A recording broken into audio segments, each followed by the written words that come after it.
श्री राम जय राम, जय जय राम, श्री राम जय राम, जय जय राम, श्री राम जय राम, जय जय राम, श्री राम जय राम, जय जय राम। श्यावर रामचंद्र की जय, पवन सुत हनुमान की जय, उमापति महादेव की जय, वृंदावन बिहारी लाल की जय। सभी महानुभाव राम कथा के श्रोताओं को सप्रेम में राम राम कहकर आज का राम कथा परिवेशन करने जा रहा हूं। बोलिए श्यावर रामचंद्र की जय। आप लोग सुन रहे थे कि संपाति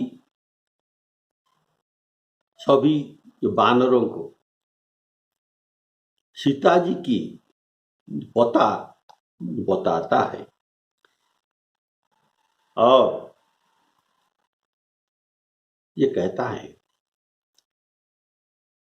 लंका का ठिकाना वो बताया।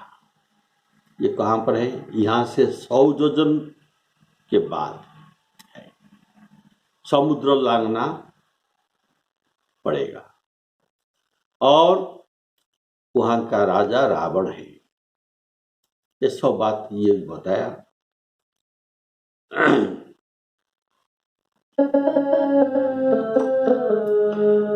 जो नाघई सत जो जन सागर, करईस राम काज मतियागर।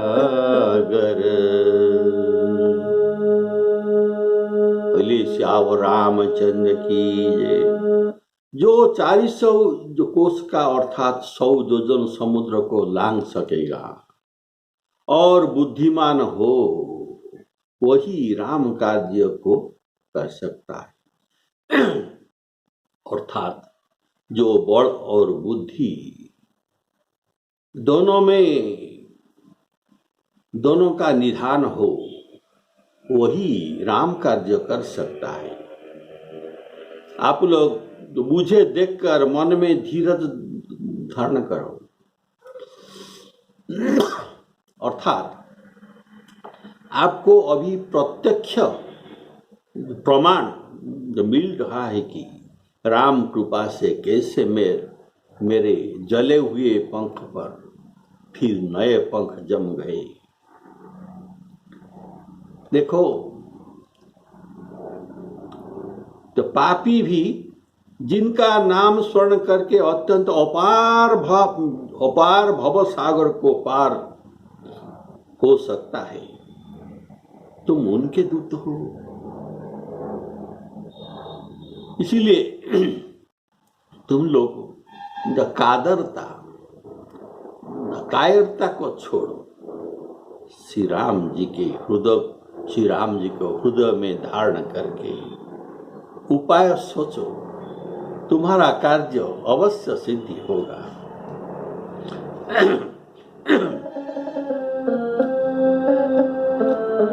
जो नाघई सत जो जन सागर, करईस राम काज मतियागर। मोहि बिलो की धरहुर धीरा, राम कृपा कस भयउ शरीरा। पापियो जाकर नाम सुमिरहि, अति अपार भव सागर तरही। तासु दूत तुम तजी कजराई, राम हृदय धरी करहु उपाई। राम हृदय धरी करहु उपाई। संपाद जी ने कहा, जो नागई सत जो जन सागर, करईस राम काज मतियागर। अर्थात इतना बानरों से जो आप सबसे जो बानर 400 कोस समुद्र को लांघे, वही श्री राम जी का कार्य अर्थात ये कर सकता है। अर्थात एक को ही करना है। प्रथम कहा है कि त्रिकुट पर्वत पर लंका नगरी है, उसमें उसका ठिकाना बताते हैं कि यहाँ से 100 योजन दूर समुद्र पार है। और सागर पद से यह सूचित हो रहा है कि जिस सागर को रघुवंशी राजा सगर ने, रघुवंशी राजा पूर्व काल में सगर के पुत्रों ने इस सागर को खोदा था, इसीलिए सागर कृतज्ञ है, रघुवंशियों पर ये कृतज्ञ है। इसीलिए सागर अवश्य सहायता करेगी। और हुआ ही ऐसा ही हुआ है। जब श्री हनुमान जी लंका जा रहे थे, तब सागर ने रामदूत समझकर उनके सेवा करने के लिए मैनाक पर्वत को आदेश दिया, तुम ऊपर उठ जाओ और तुम पर हनुमान जी विश्राम करेंगे। तो ऐसा ही हुआ।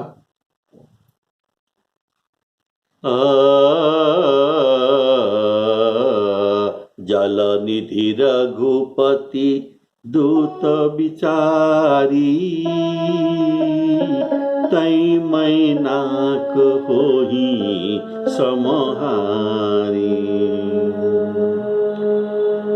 तो सागर मार्ग में आकाश में जाने में उनका हाथ गोड़ हिलाना पड़ता है, बहुत परिश्रम होता है। इसीलिए इनका श्रम को हरण करने के लिए मैनाक पर्वत तुम ऊपर उठ जाओ और वहां हनुमान जी विश्राम करेंगे। लेकिन हनुमान जी विश्राम किया नहीं। राम काज किन्हि बिनु मोहि कहाँ विश्राम, तो अभी विश्राम लेना नहीं है। बोलिए सियावर रामचंद्र की जय। करईस राम काज मतियागर, इसका भाव है राम जी का काम है। ये किसका काम है? ये राम जी का काम है। वे सब सहायक भी होंगे, राम जी स्वयं सहायक होंगे आपके काम में और बुद्धि भी देंगे तुमको। इसलिए घबराओ मत, उद्यम करो। और वानरों को उत्साह बढ़ाने के लिए कहा कि देखो मेरे पंख, नए नए पंख देखो, ये पुनः जम गया।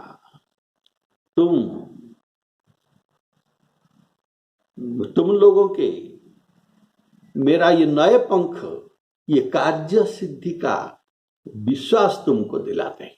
तुम्हारा कार्य अवश्य सिद्धि होगा। और संपादी ने कहा, पापियु जाकर नाम सुमीरहि, अति अपार भव सागर तरही। इसका भाव है, पापी भव सागर पार होने में असमर्थ है। पापी भवसागर को पार नहीं कर सकता। अर्थात राम जी के नाम को स्मरण करके पापी अति अपार भवसागर को पार कर सकता है। तो तुमको मात्र अपार भवसागर नहीं, पार जाने वाला सागर को पार होना है, जो कि मात्र 100 योजना है, ज्यादा नहीं। पार करने में तुमको संदेह क्यों? देखो, पापी का भगवान से कुछ संपर्क नहीं, कुछ संबंध नहीं, न होकर भी राम जी की कृपा उन पर है। उन पर होने पर ये भवसागर पार हो जाते हैं। और तुम तो उनके दूत हो, तुम्हारा रघुनाथ जी के साथ संपर्क है, तुम उनके कारण ही, उनके कार्य के लिए ही जा रहे हो। इसीलिए कादरपन में कार्य सिद्ध नहीं होता। अतः कहा, तासुदूत तुम तजी कदराई, राम हृदय धरी करहु पाई। वानरों को ऐसा उपदेश संपाति दे रहे हैं। इसका भाव है, जिनके प्रताप से जला हुआ पंख मेरा उगल आया, और जिनके स्मरण से पापी भवसागर तरते हैं, उनका स्मरण करने से, उपाय करने से अवश्य कार्य सिद्धि होगा। इस उपाख्यान को, इस प्रसंग को काकभूषुंड जी गौड़ को सुनाते हैं। तो अभी ये प्रसंग में ये मंतव्य देते हैं कि हे गौड़ जी महाराज, इस प्रकार कहकर जब वृद्ध चला गया, वहां से ये उड़कर चला गया, तो उन सब जो वानरों के मन में अत्यंत विस्मय प्राप्त हुआ। ये कैसा बात है, इनका पंख नहीं था, नया पंख निकल गया, ये तो विस्मय का बात है। तब अपना अपना बड़ सबने कहने लगा, सबका उत्साह बढ़ गया। इसलिए सब ने अपना अपना बड़, कौन कितना दूर जा सकता है, ये सब अपना अपना बड़ को बखान करने लगे। पर सबने समुद्र पार जाने में संदेह ही प्रकट किया। पूरा पार होने के लिए कोई भी नहीं कहा।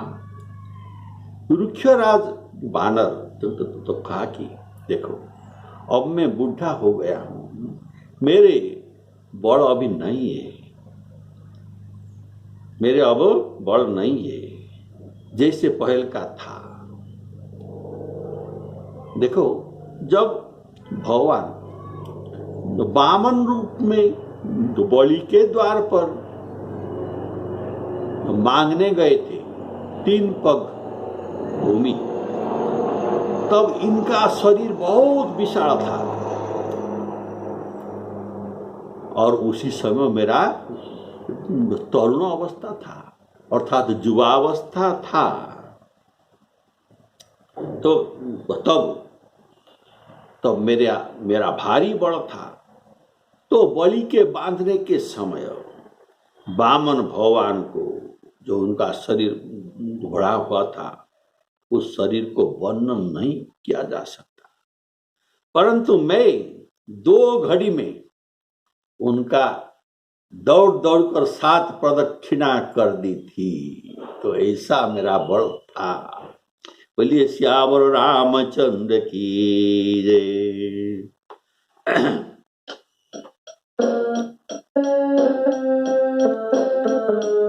अस कही गरुड़,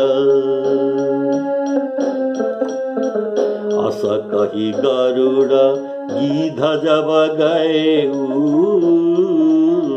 तिनके मन अति विषमय भयऊ। निज निज बल सब काहू भाषा, पार जाई कर संशय राखा। जरठ वृद्ध हो गया, जरठ भयऊ अब कहई रिछेसा। रिछा, रिछ अर्थात भालू, भालू के राजा रिछेसा जामवंत जी। जरठ भयऊ अब कहई रिछेसा, नहीं त न रहा प्रथम बल लेसा। जब ही त्रिविक्रम भये खरारी, तब में तरुण रहेऊ बल भारी।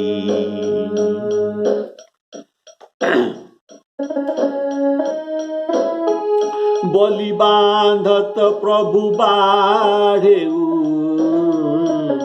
बलि बांधत प्रभु बाढ़ेऊ। सोतनु बरनी न जाई, उभय घरी महुदीनी। सात प्रदक्षिण धाई, सात प्रदक्षिण धाई। अस कही गरुड़ गिध जब गएऊ।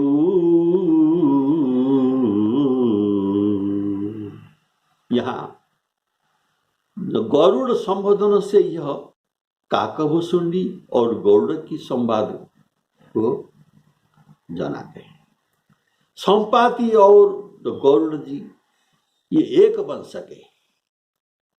देखिए अरुण और गरुड़, अरुण और गरुड़ ये दो भाई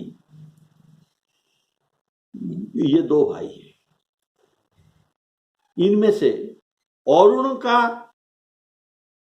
दो पुत्र हुए, जो कि संपाति और जटायु। तो जटायु और संपाति के पिता है अरुण। ये दोनों अरुण के पुत्र थे और सब वानरों ने अपना अपना बड़ को वर्णन करते हैं। निज निज बल सब काहू भाषा, पार जाई कर संशय राखा। इसका भाव आप वाल्मीकि रामायण में सुनिए।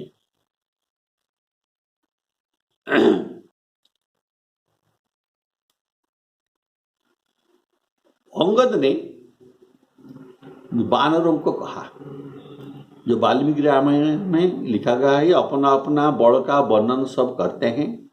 इसमें अंगद ने सब वानरों को तो कहते हैं कि तो कौन महातेजस्वी इस महासमुद्र को पार करेगा,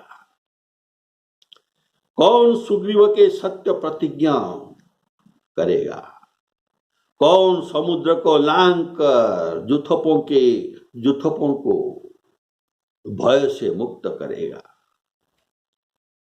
किसी की कृपा से सीता जी की पता लगाकर और सुखी होकर हम लोग लौटकर स्त्री पुत्र घर को देखेंगे। जो समर्थ हो इस कार्य करने के लिए वह शीघ्र हम लोगों को सम्मति देकर अभय प्रदान करे। आप वाल्मीकि रामायण में ये बात सुन रहे हैं। अतएव इस कार्य में सिद्धि करने के लिए अपने अपने शक्ति का वर्णन करो।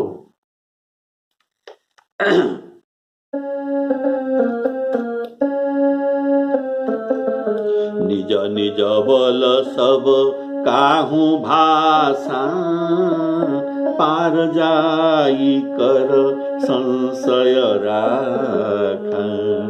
तो अभी आप वाल्मीकि रामायण के भाव सुन रहे हैं कि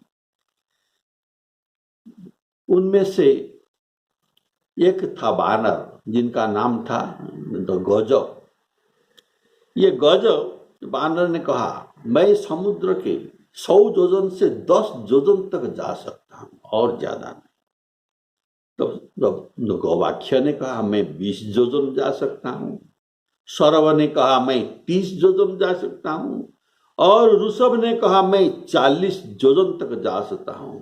और गंधमार्दन ने कहा, मैं आधा रास्ता 50 योजन तक अतिक्रमण कर सकता हूं। और मयंद ने कहा, मयंद बानर, मैं 60 योजन तक जा सकता हूं। और दिविज ने कहा, मैं 70 योजन तक जा सकता हूं। सुषेण ने कहा, मैं 80 योजन तक जा सकता हूं। और जाम्बवान ने कहा, मेरा तो इतना शक्ति नहीं, फिर भी मैं इतना भरोसा करता हूं कि मैं 90 योजन तक जा सकता हूं। और मेरा आग का पहले का शक्ति अब नहीं है, इसलिए मैं 90 योजन तक जा सकता हूं। तो ये इसका उदाहरण करता है। पहला इसका शक्ति कैसा था? बलि बांधत तनु बाढ़ेउ, बलि बांधत प्रभु बाढ़ेउ, सो तनु बरनी न जाई, सो तनु बरनी न जाई। उभय घड़ी 2 घड़ी 40 और 80 मिनट में उभय घड़ी महदीन, उभय घड़ी महदीन, 7 प्रदक्षिण धाई। श्री राम जय राम, जय जय राम। तो प्रभु बलि के बांधते समय कितना बड़ा था, वह वर्णन नहीं किया जा सकता। वह विशाल शरीर के में उनका 7 प्रदक्षिणा किए, इसमें 2 घड़ी मात्र समय लगी।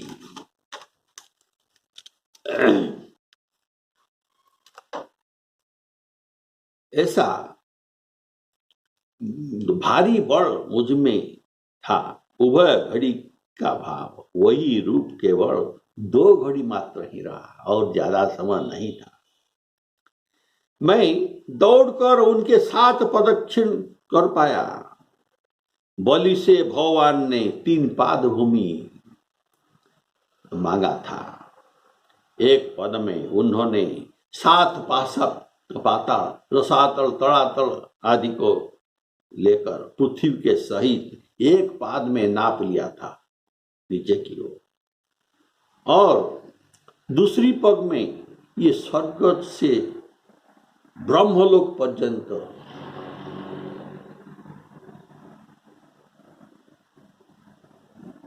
ये सब नाप लिए। और तीसरा पद में ये बलि के सिर पर रखा और उनको बांधकर पाताल। बोले श्यावर रामचंद्र की जय। तो अंगद ने कहा कि मैं जब 90 योजन तक सब जाने में जामवंत जी ये उद्यम करते हैं, तो मैं क्यों इनसे कम हूं?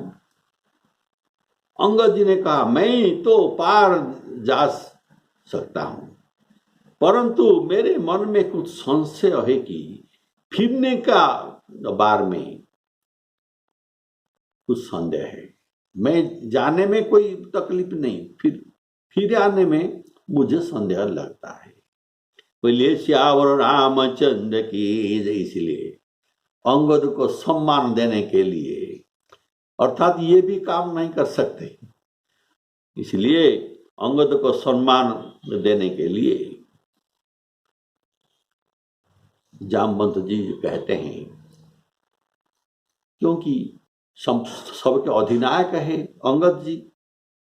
जामवंत कहते हैं तुम सबके नायक अर्थात सबके सरदार हो, हम तुमको कैसे भेज देते? अगर तुम यहाँ से चली जाओ तो हमारे सरदार कौन होगा? इसीलिए तुमको हम नहीं भेजेंगे। अंगद कहीं जाऊ में पारा, जिय संशय कछु फिरती बारा। जामवंत कह तुम सब लायक,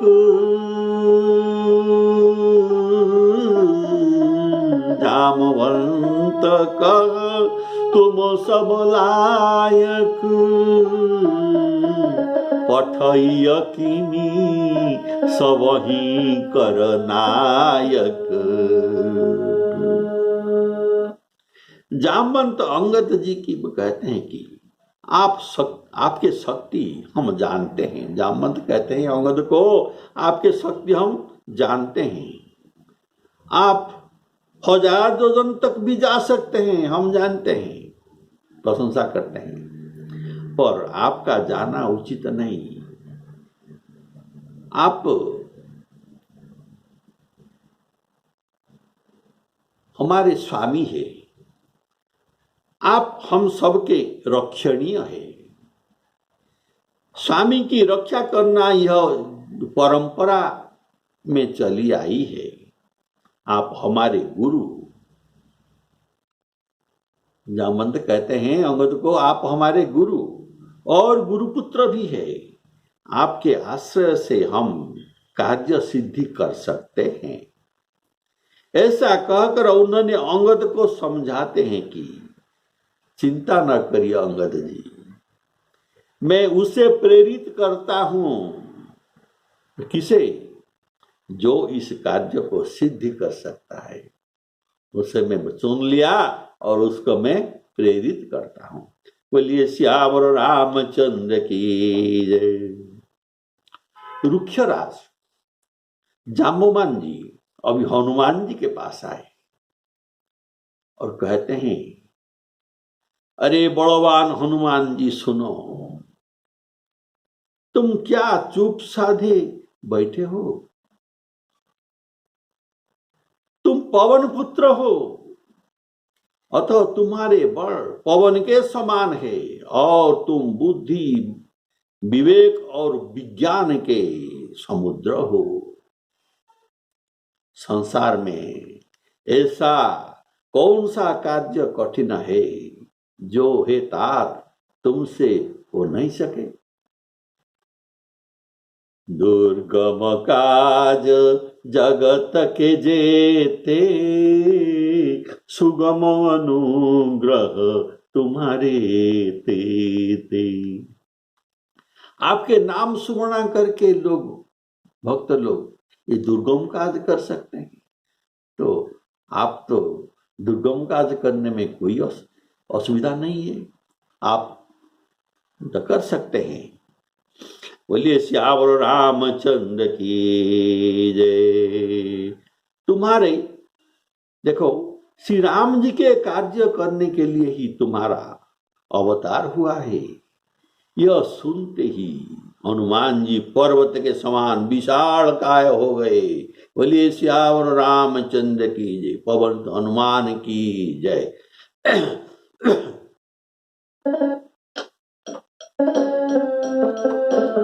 कहि ऋषपति जाम्बवान, सुनो हनुमान,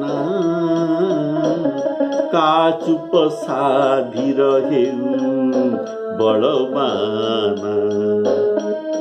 पवन तनय बल पवन समाना,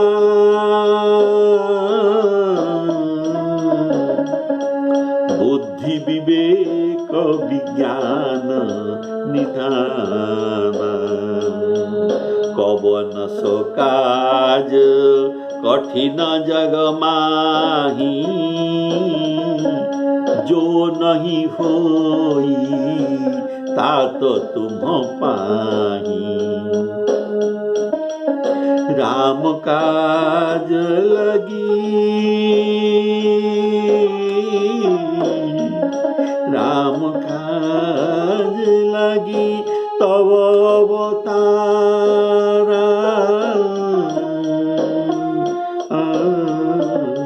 सुनत ही भयउ पर्वत तारा, सुनत ही भयउ पर्वत तारा। जामवान जी कहते हैं का चुप साधी रहेऊ बलवान, अर्थात सबने अपना अपना बल कहा और तुम बलवान होकर भी चुप बैठे हो।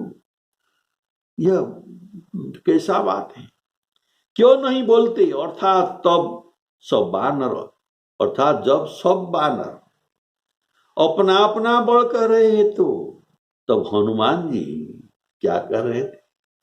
ये एकांत में बैठकर जो चुप होकर बैठे थे और भगवान का नाम स्वर्ण में लीन थे। राम राम राम राम जप रहे थे और उनकी आंखों से आंसू बह रहा था। उनके ध्यान बानरों की ओर नहीं था। हनुमान जी यह सोचकर, ये भी एक कारण है ये क्यों वो चुप कर बैठे थे। एक तो ये राम जी के ध्यान में मग्न थे।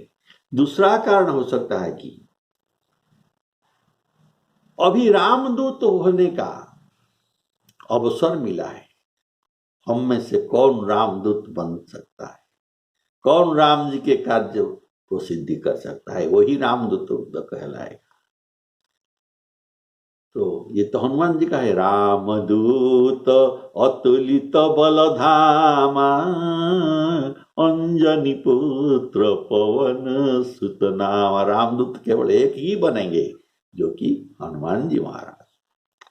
तो ये सोचते हैं कि अभी रामदूत बनने का समय मिला है, अतः यदि कोई ये रामदूत पद को लेना चाहते हैं तो